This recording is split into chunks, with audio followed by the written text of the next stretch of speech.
Hi friends, welcome to my channel. అధికారంలోకి వస్తే మహిళలకు ఏడాదికి 30,000 అనేసి మహాకూటమి ముఖ్యమంత్రి అభ్యర్థి తేజస్వి యాదవ్ అయితే ప్రకటించారండి. మరి దీని గురించి పూర్తి వివరాలు ఈ వీడియోలో అయితే తెలుసుకుందాం. మీరు ఫస్ట్ టైం మా ఛానల్కి వస్తే దయచేసి ఛానల్ సబ్స్క్రైబ్ చేసుకోండి. అలాగే ఈ వీడియోకి అయితే ఒక లైక్ అయితే వేయండి. బీహార్ ఎన్నికల వేడి తారాస్థాయికి చేరుకున్న వేళ ప్రతిపక్ష ఆర్జేడీ నేత మహాకూటమి ముఖ్యమంత్రి అభ్యర్థి తేజస్వి యాదవ్ మహిళల కోసం భారీ హామీని అయితే ప్రకటించారు. తమ కూటమి అధికారంలోకి వస్తే రాష్ట్రంలోని మహిళలకు ఏటా 30,000 రూపాయలు ఆర్థిక సహాయం అయితే అందిస్తామని తెలిపారు. ఈ మొత్తాన్ని వచ్చే ఏడాది జనవరిలోగా ఒకేసారి వారి ఖాతాల్లో జమ చేస్తామని స్పష్టం చేశారు. తేజస్వి యాదవ్ తమ మాయ్ బహీన్ మాన్ యోజన పథకాన్ని ప్రకటించారండి.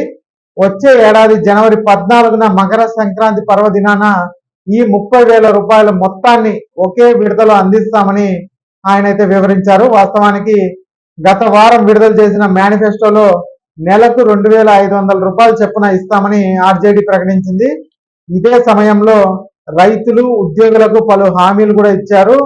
వరికి కనీస మద్దతు ధరకు అదనంగా క్వింటాల్కు 300 రూపాయలు, అలాగే గోధుమకు 400 రూపాయలు బోనస్ ఇస్తామన్నారు. అలాగే ఉపాధ్యాయులు, పోలీసులు, ఆరోగ్య కార్యకర్తలు సహా ఇతర ప్రభుత్వ ఉద్యోగులకు వారి సొంత జిల్లాలకు 70 కిలోమీటర్ల పరిధిలోనే బదిలీలు అంటే ట్రాన్స్ఫర్లు ఉండేలాగా చూస్తామని హామీ కూడా ఇచ్చారండి. ఇక పాత పెన్షన్ విధానాన్ని, ఓపీఎస్ విధానాన్ని తిరిగి అమలు చేస్తామని కూడా తేజస్వి యాదవ్ కూడా చెప్పారండి. ఇక బీహార్లో నవంబర్ 6, 11వ తేదీల్లో 2 దశల్లో పోలింగ్ జరుగుతుండగా నవంబర్ 14న ఓట్ల లెక్కింపు అయితే చేపట్టనున్నారు. కాబట్టి ఈ హామీలు అయితే ఇస్తున్నారండి. ఇక ఈ వీడియో నచ్చినట్లయితే ఒక లైక్ చేయండి, అలాగే మా ఛానల్ సబ్స్క్రైబ్ చేసుకోండి. Thanks for watching.